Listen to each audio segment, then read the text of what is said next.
putting the right people in the right roles. So staffing involves recruiting, selecting, training, and deploying personnel with the necessary skills and experience. So the right people are essential for successful execution. So a poorly staffed team will struggle to execute even the best plans. So next is leading. Reinforces execution. So leaders plays an important role in guiding and motivating the team to execute the plan effectively. So leaders involves providing directions, resolving conflicts, fostering teamwork, and ensuring that everyone is working towards the common goal. So good leadership is essential for maintaining momentum and overcoming obstacles during execution. So execution is not just a step in management process. It is an important element that connects planning, organizing, staffing, and leading. So effective execution requires a clear organizational structure, the right people, strong leadership, and clear understanding of roles and responsibilities.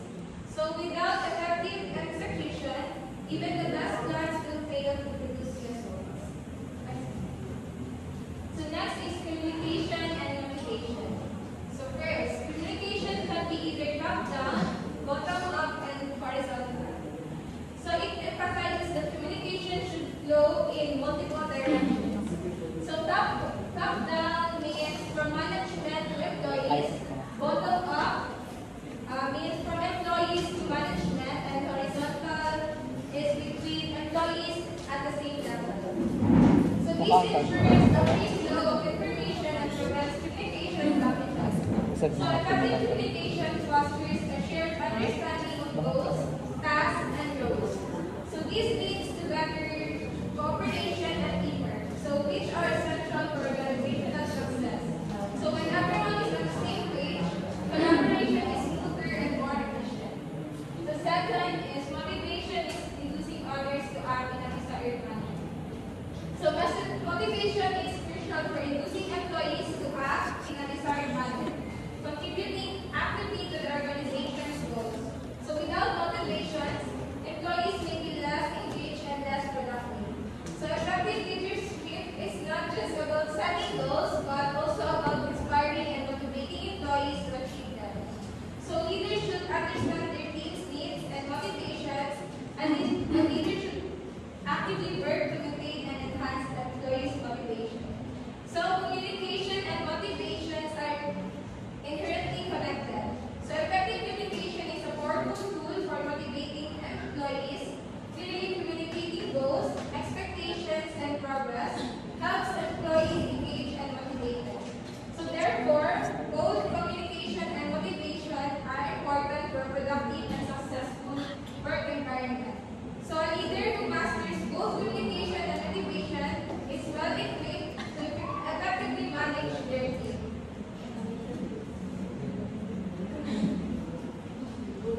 So the next one is the motivational theories.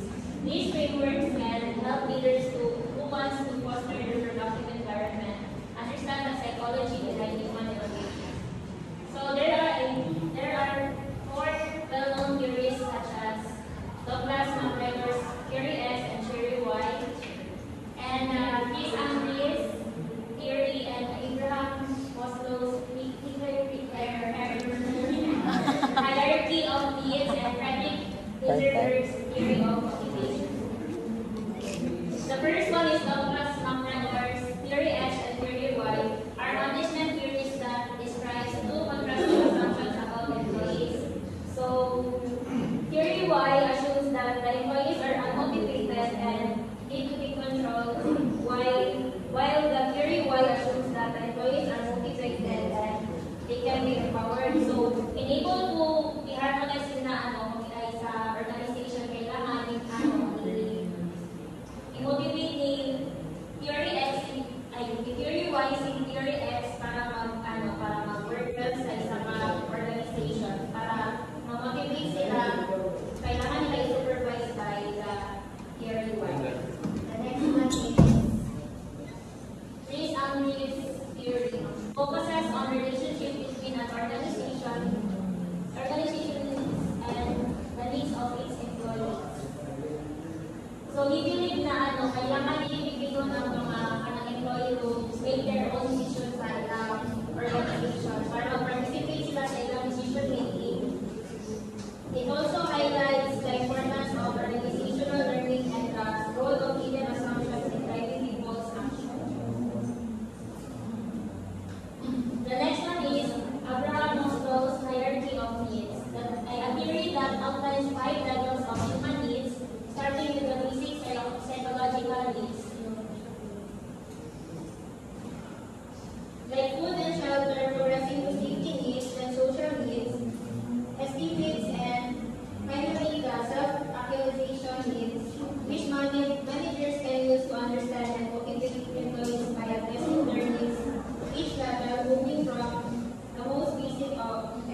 can provide satisfaction, intent, and motivators which are necessary to create a true job satisfaction and motivation. Essentially, good hygiene factors allow to not motivate employees while motivators are key to achieving high level satisfaction. So, given ang hygiene theory, itawag siya ng hygiene theory because they are considered as maintenance factors that necessary to prevent job dissatisfaction. Similar how good personal hygiene prevents this. The next one is leadership styles. So, Orlando and Soraya define what a truly effective leader is in this is leadership. So, we have the character, competence, and commitment. So, the first one is character. Character encompasses the leader's values, ethics, integrity, and personal qualities. It's about being trustworthy, honest, and having a strong moral compass.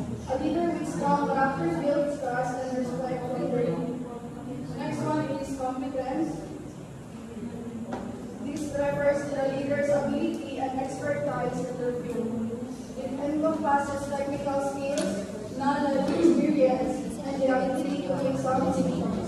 A competent leader inspires confidence in their team through their expertise and ability to navigate challenges.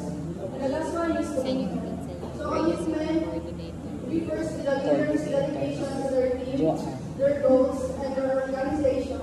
It demonstrates a willingness to go to the extra mile, support their team members, and inspire them to achieve shared objectives. But the main pieces of the leadership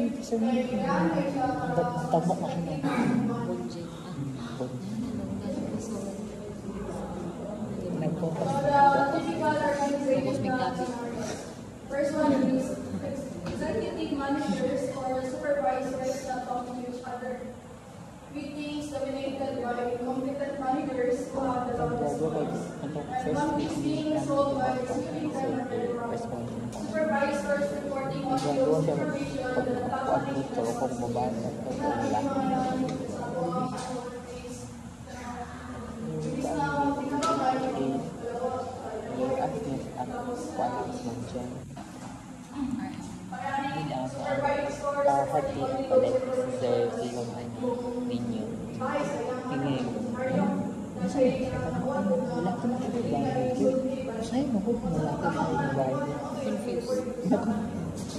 Pahit na siya. So the next one is the Ginawa na kasi. So the managerial grade plus the leadership grade is more than 50 years ago while over trade. So kita natin ang concern for production and concern for people. So the x-axis shows concern for production or result, and the y-axis shows concern for first one is the enterprise style. Kita low ang yung concern for production, low ang yung concern for people. Next one is the country club style. Bali, low ang yung concern sa production, tapos high ang yung concern for people. The middle and the road style. Sa middle of the road style, yung mapatansin mo concern for production. Theory naman daw. Sa produce or leadership style, kay taas ang iyang concern sa production sa people din. Tapos Sa nanay concern. marketing style, quality management style, kay taas ang iyang concern sa production, taas pa ang iyang concern. Wala siya concern Kay sa sa team management style mo, ang pinaka-effective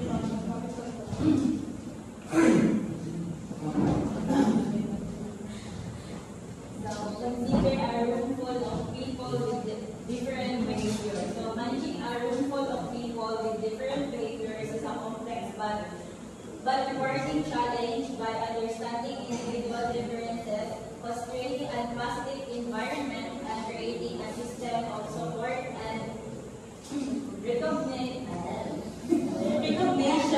Managers can create a productive and fulfilling workplace where this work talent and drive. So, as is natay different behaviors of kanang pagmamano sa work is nandiyan tayo mga kuwan ng mga samtama ng sa employee mo siya.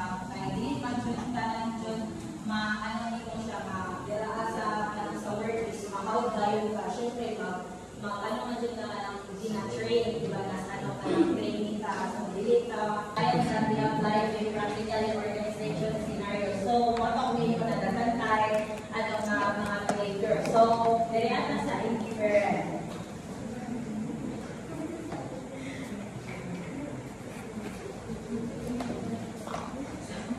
So, sa indifferent is, pag sa work is,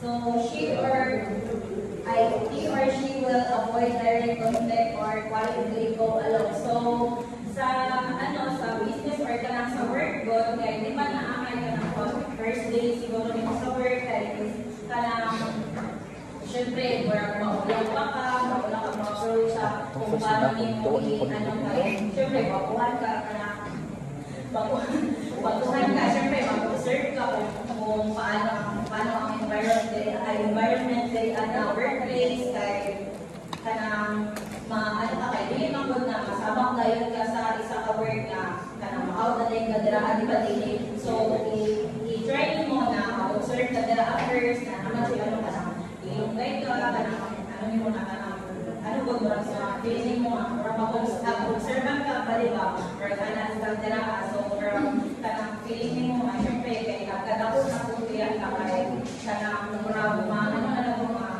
dili na sa una mas lahi na ang generation sa mga adult na may mag-work na kay kanyang asset ay individuals na sa society na mag-mature or kanang mag-observe ka na magdako ka naakay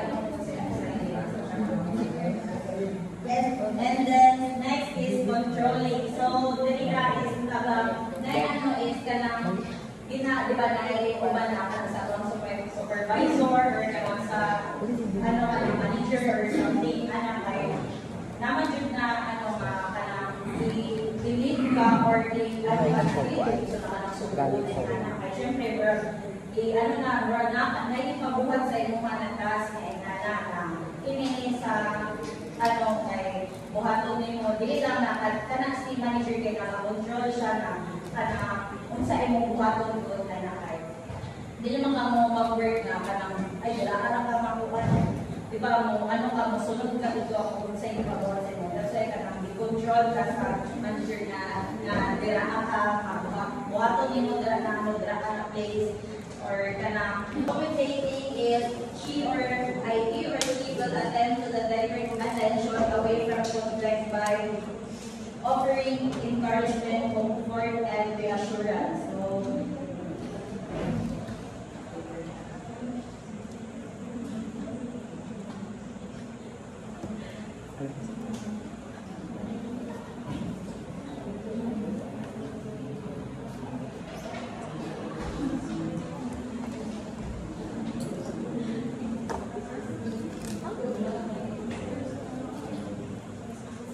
So, if this parang is someone na kanang willing to adapt and adjust to make the changes. So, kanang adapt nito siya na parang nakapagbigan ka sa indifference na wala kay alam. And then, pagtulo sa ima kay ma-adapt na mo siya na ingani na ang buhaton di ay na ingani ka ng para mo na dikan ka sa loob nga hatod na ninganak ka may buhat ka di mo siya na-adapt ni mo at kasi hindi si Judel kay nabuhat niya iyang buwan. So, why not ako di ay ma-try na ako ito i-adapt na ako sa behavior ni Judel na para kung kanang dili lang ko dito manala ka sa baba what is maangat good ka or na siya. And then,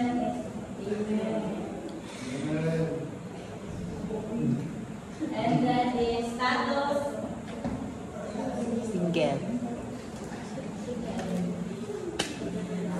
Status is he or she will prefer to remove himself or herself to direct conflict by taking a neutral Bale, wala siya ikabad good na ano ka nang kung sa i-assign sa iya, go lang siya, at least ka nang murag, wala siya nito sa, ay, dili ko tira ang ano, diba naman siya kasagaran sa work na kanang kung sa i-demand sa imo or ano sa imo, buhaton na good mo siya. So, ang imo is kanang dili mo kayo na murag reklamator ka or something na imo lang din ka nang pantay-pantay lang na buhaton din mo siya kay kanang kay needed siya kana, and then murag napod kay din siya din na buhaton na lang ako din kay para work as a team mo ana. And then is paternalistic. He or she will take responsibility for this agreement in relationship because he or she consider conflict as a type of weakness. And then last is Sam. Sam is he or she will explore the disagreement and conflict openly in order to surface underlying causes that are barriers to effectiveness or encourage team members to work through different executive ways to ensure the effective of relations.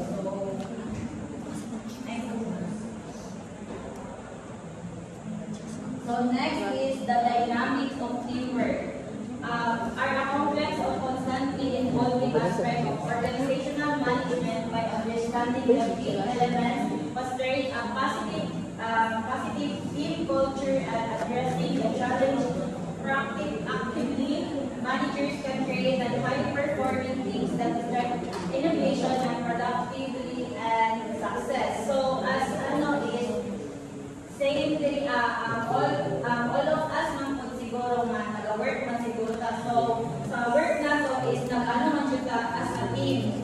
Dili ta gusto na sa business, sa atong work or sa unsa man dira ang kanang dili ko siya mulago or dili siya ay kanang gusto na to is mag-work ta as a team. Same po gyapon diri sa school. So, nag-eskwela ta, gusto ta mo graduate. So, paano na ito i-ano? So, dapat di ba mag-work ka as a team ninyo, as a classmate na dili dyan na pabayaan, na pasangtan na, ingana. So, ingana punta sa work na, naik-ano nga, naik-gusto na ka na muangat, musok inyong business, ingana. Kanya, tapos, pinsa to ang kanang tabangon nun, tabangan na ito, dili lang kay kanang i-down siya, na ingana. So, dapat, so dapat ano ka nga tabangan nato ang isa't isa. Ne.